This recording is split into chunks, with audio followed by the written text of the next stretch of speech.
pickle. Hit the air raid siren. It's time for Monday Morning Fallout.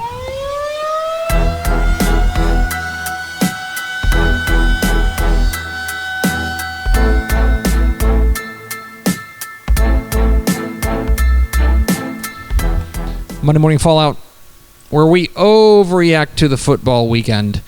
And what a weekend of overreacting to do we've got on deck for you. Let's start with my opening kick. It's getting real. I think that now we've reached the point in the Texas high school football season, with 3 weeks down, where we can start separating what is real and what isn't.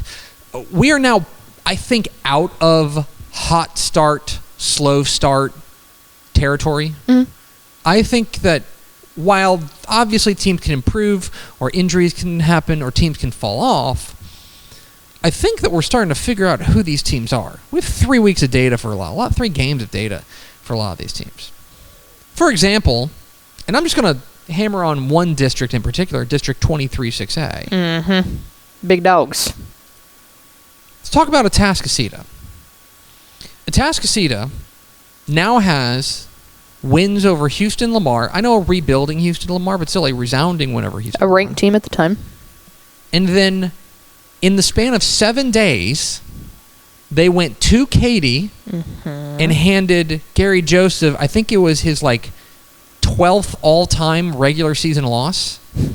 And then they went on the road and they snapped Austin Westlake's 7-year home winning streak in consecutive weeks. I made the point on Twitter that that's the best resume in Texas high school football right now, and I had some people claiming that North Crowley's resume is better. And I'm a big fan of North Crowley. Great win over Denton Geyer. They have the single best win of the year. Yeah, against DeSoto. At DeSoto.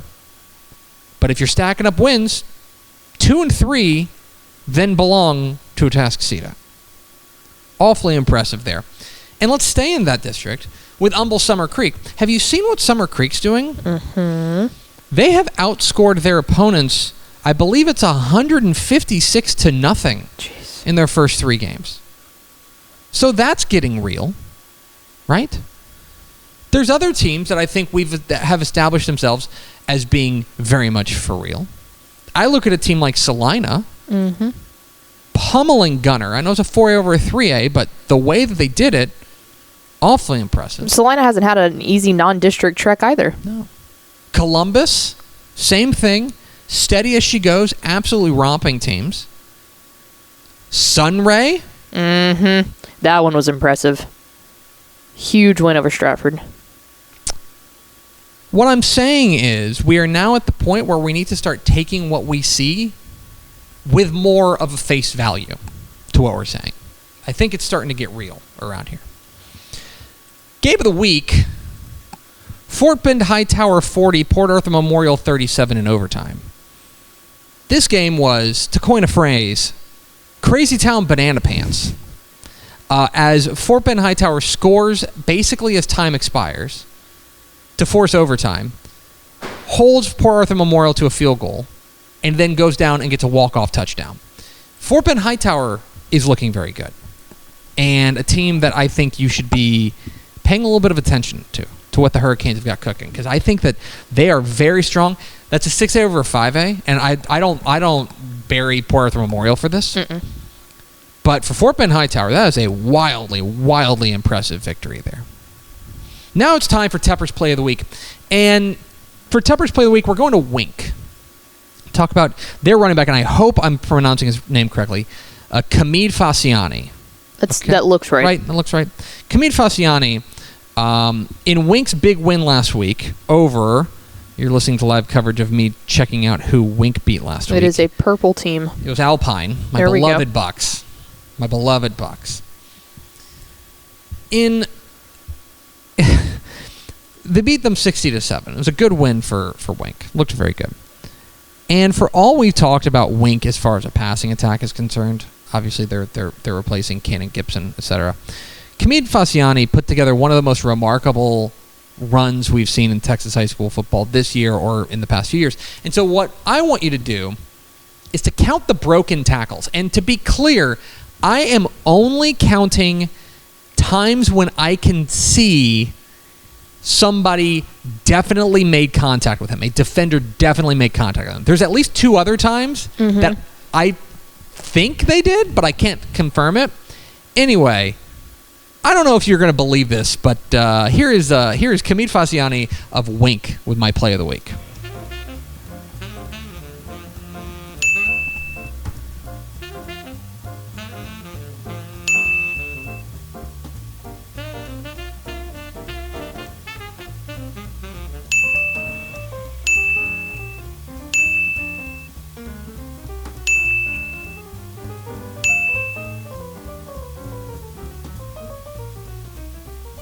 Kamid Fasciani of Wink, I counted 7. That's insane. That's 7 broken tackles.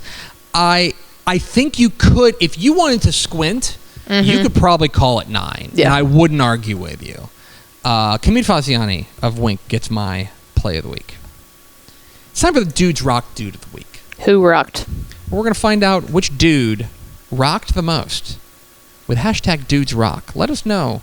Let Ashley Pickle, Ashley_Pickle12. Nah. know which dude rocked the most with your Dudes Rock Player of the Week using hashtag Dudes Rock. Your Dudes Rock Dude of the Week is San Angelo Lakeview quarterback Christopher Alviso, who went 21 of 30 for 338 yards and 5 touchdowns passing in Lakeview's win over Lamesa, their first victory of the season. A huge performance from Christopher Alviso, the quarterback at San Angelo Lakeview. He's the recipient of this week's Dudes Rock Dude of the Week. Congratulations, dude. Jeez. Time for the NFL Minute. It was another big week. Week 2 of the NFL season is Finally, we get some chicks rocking in here. One more week in the books, right? We got Monday Night Football tonight. Who's on Monday Night Football? I have no idea. It's Falcons and Eagles. Falcons and Eagles. Battle of the Birds. But that's the last game. So week 2 almost in the books. And so for some insights into the week that was in week 2 of the Texas high school football season, let's go to the Dave Campbell's Texas Football chief NFL correspondent, my mom.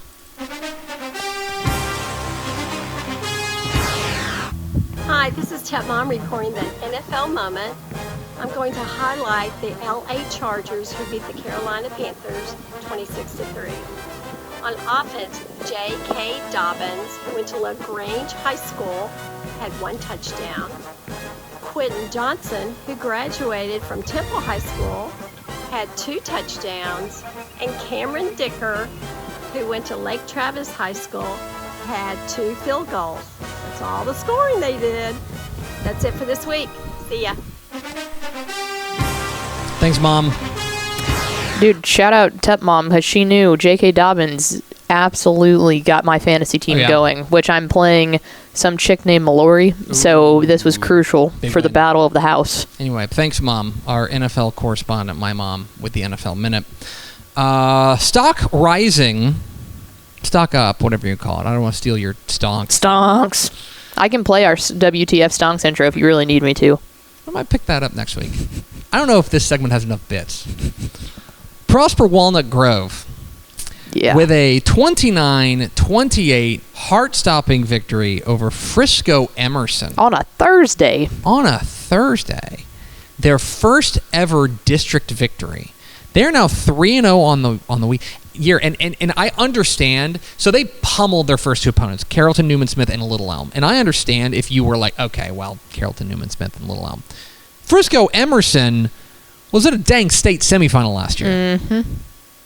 Tommy Allison has the Wildcats of Walnut Grove 3-0, entering their open date. And by the way, now they got there's a stretch in actually October. Anna, Lovejoy, and Melissa in consecutive weeks. Oof.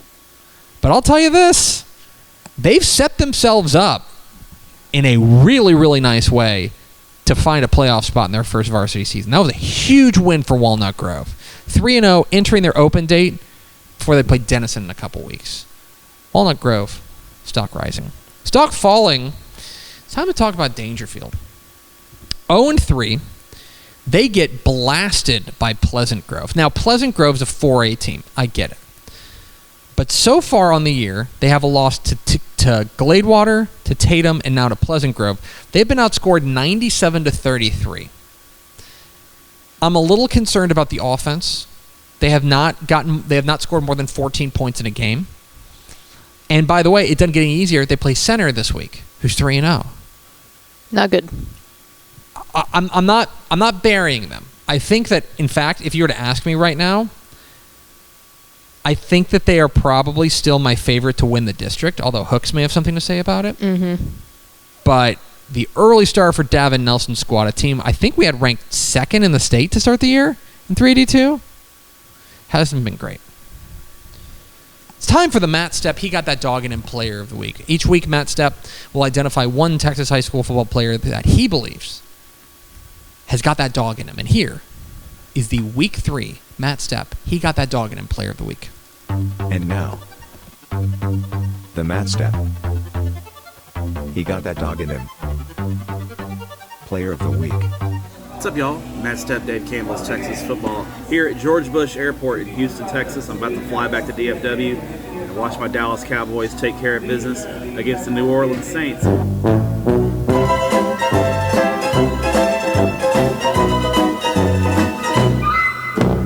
But before I do that, we need to announce the winner of the Week 3, Matt Stepp. He got that dog in him award. And the winner of the Week 3, Matt Stepp, He Got That Dog in him award is none other than Fort Bend Ridge Point quarterback Austin Carlisle. The University of Houston commit threw 4 touchdown passes to lead Ridge Point to a 38-21 win over Bridgeland last night in a battle of state-ranked teams in the Houston area. Carlisle gets it done with his arm and his legs. He is the winner of the Week 3, Matt Stepp. He got that dog in him award winner. Congrats, Austin. You, sir, have got that dog in you. This has been the Matt Stepp He Got That Dog in Him Player of the Week. Thank you, Matthew, for filing that courageous report live from an airport. Final shot. A word on regional strength. I got to thinking about this when I was putting together the rankings this week, which we'll reveal here in a couple of minutes after we talk with Arlington Seguin head coach Joe Gordon, that there are a couple of regions that I think have emerged to be even stronger than we thought that they were going to be. The one that really springs to mind for me, and the one that kind of started this conversation for me, is 2A Division I, Region 1. Okay? Stamford, Panhandle, Sunray, Hawley in your top 4, right? Spoiler alert, I'm fairly certain that when you see the rankings come up in a couple of minutes, all 4 of those teams are going to be in the top 10 in 281. And so this is also the time of year where I start looking at the bigger picture. Obviously, district races are going to start getting nitty-gritty. But I start looking at the bigger picture and what these playoff brackets are going to look like. And where your region is obviously super important. We talked about it all the time when realignment came out about how Port Neches, Groves, and South Oak Cliff being in the same region is a huge deal. Here's another example. Your playoff path matters. And for the teams in Region 1, we thought it was going to be tough, and now it looks like it may even be even more grueling. The word on regional strength. That is Monday Morning Fallout.